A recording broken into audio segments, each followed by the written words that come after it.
ნახეთ, წმინდა გიორგის წესიერად ხელიც არ უკიდია შუბზე და ეს ერთმანეთთან კავშირშია და რატომ?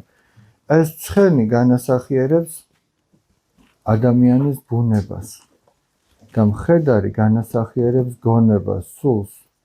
და ესე იგი ჩვენში რა გამოდის? რას გვასწავლის, რომ ჩვენს ბუნებას ჩვენი სული, ჩვენი გონება უნდა მართავდეს. და ეს კუდი რო შეკრული აქვს, ეს ნიშნავს, რომ ნებების მოთოკვას.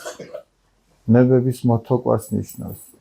ნებები უამრავია, რისხანების თუ გემოთმოყარების თუ სიძუნწის თუ რაღაცა ამპარტავნების და ასე შემდეგ. ძალიან ბევრი ნება შეიძლება ჰქონდეს ადამიანს და ასე შემდეგ.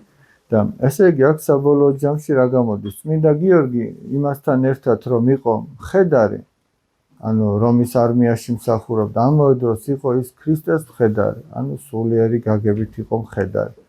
და თავისი ბრძოლის ასპარეზზე ის მინდობილია ღმერთზე და არა საკუთარ თავზე. იმიტომაც ეს შუბი ესე არ უჭირავს და ღმერთზე არის მინდობილი. იმ ბოროტებას, რაც აქ გველეშაპის სახით არის წარმოდგენილი, გაგმირავს არა წმინდა გიორგი, არამედ ღმერთზე მინდობილი წმინდა გიორგი და საბოლოო ჯამში ღვთისმაგრი. ეს არის ის მცირედი, რაც მე ამ წუთას შემეძლო მეთქვა.